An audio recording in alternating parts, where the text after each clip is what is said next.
So good morning students.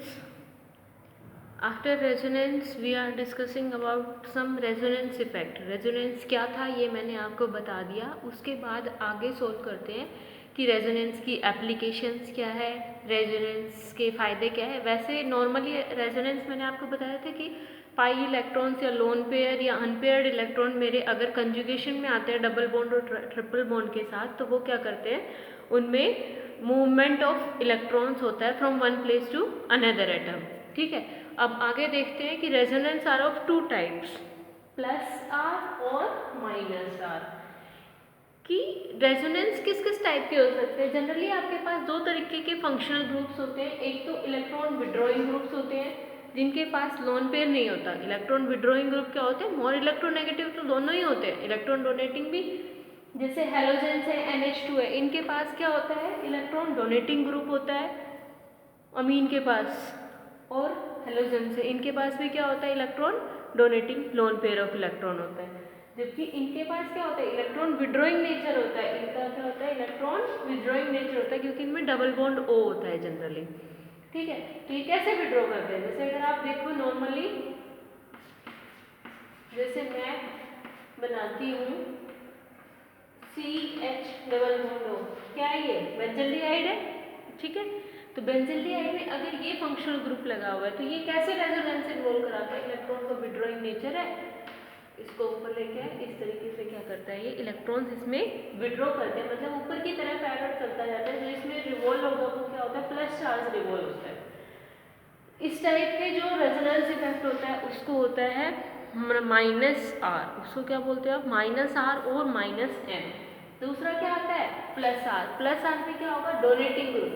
जैसे अगर मैं इस तरीके से लेके चलूँ इसमें, और यहाँ पे Cl इलेक्ट्रॉन लोन पेयर है इसके पास, ये क्या करेगा, बेंजीन रिंग को इलेक्ट्रॉन्स डोनेट करेगा. तो इसमें जो रिवॉल्व होता है चारों तरफ जो घूमेगा वो क्या घूमेगा, नेगेटिव चार्ज. इस टाइप के इफेक्ट को आप बोलते हो प्लस आर. ठीक है. सेकंड, इसकी एप्लीकेशंस क्या है, रेजोनेंस की क्या एप्लीकेशंस है, रेजोनेंस होने के क्या फायदे. एक तो एसिडिटी. सबसे पहले किसी फंक्शनल ग्रुप की एसिडिटी को ये शो करता है कि अगर एसिड होंगे वो क्या करते हैं, जो प्लस H आयन देते हैं, जो H प्लस आयन देते हैं उनको क्या बोलते हैं, देते हैं, जो डोनेट करते हैं. डोनेट करने के बाद इसके पास क्या बचेगा, RC double bond O negative.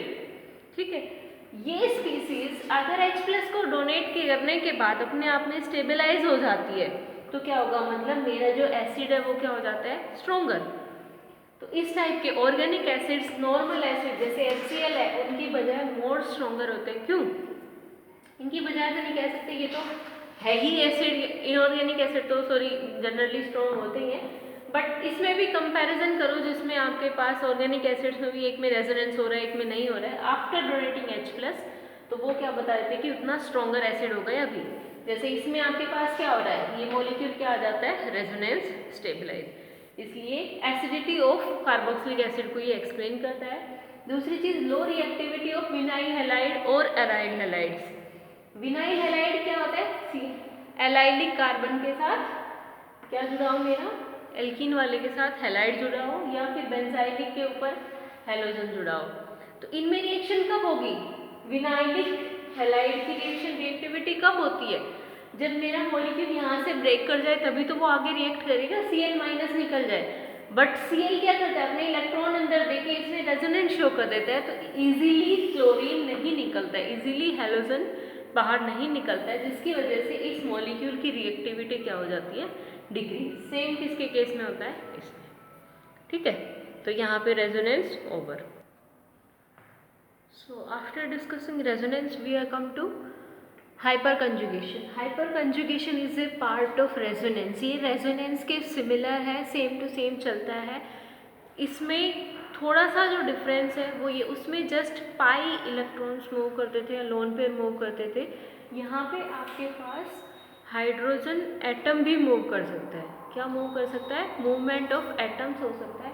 Generally इसमें क्या होता है, p ऑर्बिटल, पाई ऑर्बिटल, सिग्मा ऑर्बिटल, इनकी सबकी आपस में डीलोकलाइजेशन होती है. किस तरीके से, जैसे ये p ऑर्बिटल, ये आपका कोई भी लोन पेयर है या सिग्मा बॉन्ड है या अनदर p ऑर्बिटल है, उसके साथ क्या शो कर देगा, ओवरलैपिंग शो कर देगा.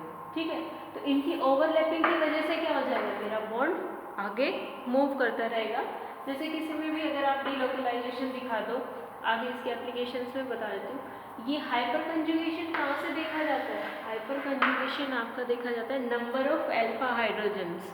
जिसके पास जितने ज़्यादा नंबर ऑफ अल्फा हाइड्रोजन्स होंगे, मॉलिक्यूल उतना ही ज़्यादा स्टेबल होता है, उतना ही ज़्यादा रिएक्टिव होता है। वो सब उसी किस में आएगा, एप्लीकेशन पे। अल्फा हाइड्रोजन्स क्या होते हैं, जिस कार्बन की आप बात कर रहे हो, जनरली जैसे अगर आपके पास इसमें पाई ऑर्बिटल है, इसके नेक्स्ट वाले कार्बन पे, इसके जस्ट नेक्स्ट वाले कार्बन को आप अल्फा हाइड्रोजन बोलते हो। इसके ऊपर कितने हाइड्रोजन्स हैं, वो क्या कहलाते हैं आपके पास, ये हाइड्रोजन जो होगा ये क्या कहलाता है, अल्फा हाइड्रोजन। ठीक है। तो ये अल्फा हाइड्रोजन का इस पाई ऑर्बिटल, पी ऑर्बिटल के साथ इंटरेक्शन होता है। जैसे ये हाइड्रोजन यहाँ पे आ जाए, डीलोकलाइज हो जाए, ये फर्दर आगे निकल जाए, तो इस तरीके से इनका क्या होता रहता है, डीलोकलाइजेशन। इसकी एप्लीकेशंस क्या है कि रिएक्टिविटी ऑफ एल्कीन्स या फिर stability of carbocation. Reactivity of alkene और स्टेबिलिटी ऑफ कार्बोकैटायन को एक्सप्लेन करता है। एक एल्कीन आपके पास ये है, ठीक है, इसमें क्या है, अल्फा पे CH3 लगा हुआ है, इसमें अल्फा कार्बन के ऊपर 2 हाइड्रोजन है, इसमें अल्फा कार्बन पे क्या है, 3 हाइड्रोजन है। तो ये क्या करता है कि एल्कीन अगर कहीं पे भी रिएक्ट करेगा तो क्या होगा, ये हाइड्रोजन इधर आया, इधर पे नेगेटिव चार्ज दे दिया, इसमें आपके पास 3 हाइड्रोजन है जो यहाँ पे आ सकते हैं, ठीक है, जबकि इसमें कितने हैं, जस्ट 2 हाइड्रोजन जो यहाँ पे आ सकते हैं। तो यहाँ पे ज़्यादा नेगेटिव चार्ज आएगा या यहाँ पे इसमें ज़्यादा नेगेटिव चार्ज आ रहा है, इसका मतलब ये क्या होगा, मोर रिएक्टिव होगा इस वाले एल्कीन पे।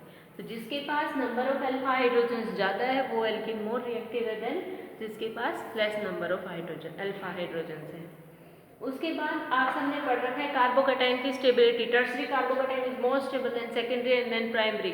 कि वाई, वो इसीलिए होता है क्यों, क्योंकि टर्शरी में क्या आ गई, 9 अल्फा हाइड्रोजन्स है जो इस प्लस चार्ज को डोनेट करके उसकी इलेक्ट्रॉन्स की एक तरीके से कमी को पूरा कर रहे हैं। ये हाइड्रोजन्स क्या कर रहे हैं यहाँ पे, जब ये इधर आ रहा है तो ये हाइड्रोजन इस पे कमी को ही तो पूरा कर रहे हैं इलेक्ट्रॉन्स की।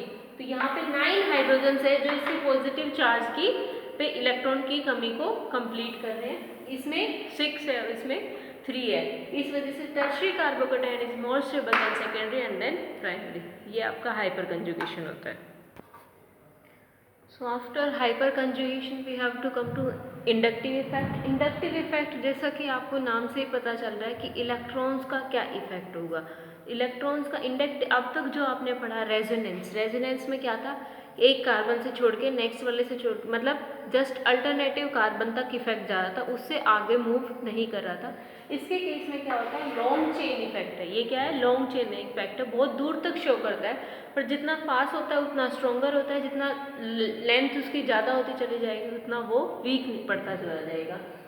जनरली इंडक्टिव इफेक्ट 2 टाइप्स का होता है, प्लस आई और माइनस आई की। एक आपके ऊपर क्या होता है, इलेक्ट्रॉन डोनेटिंग ग्रुप्स होते हैं और एक क्या होता है, इलेक्ट्रॉन विड्रॉइंग ग्रुप। जो electron withdrawing group, donating group होते हैं CO और NH2, ये CO और NO2, ये क्या है, इलेक्ट्रॉन विड्रॉइंग नेचर है इनका। क्या इलेक्ट्रॉन विड्रॉइंग नेचर, अपनी तरफ इलेक्ट्रॉन्स विड्रॉ करते हैं, तो ये कौन सा इफेक्ट शो करेंगे, माइनस आई।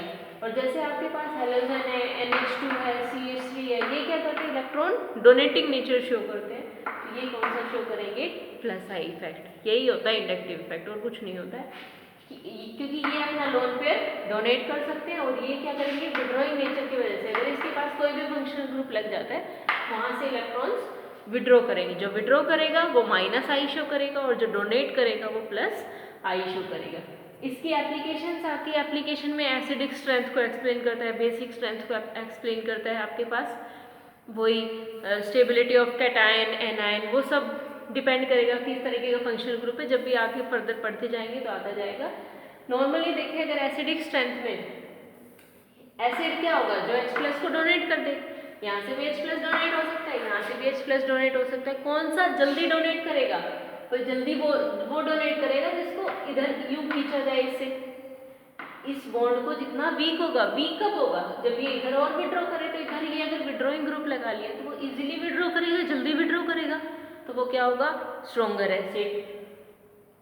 ये जल्दी विड्रॉ नहीं करेगा क्योंकि ये तो इलेक्ट्रॉन्स देगा और तो इस बॉन्ड को जल्दी से टूटने नहीं देगा, और जितना ब्रेक इजीली होता है उतना ही मेरा एसिड क्या होता जाता है, स्ट्रॉन्गर। ठीक है, तो जब मैंने फ्लोरीन इलेक्ट्रॉन विड्रॉइंग ग्रुप लगा दिया, सॉरी हैलोजन किस में आएगा, इसी पार्ट में आएगा, इलेक्ट्रॉन विड्रॉइंग नेचर में माइनस आई इफेक्ट में।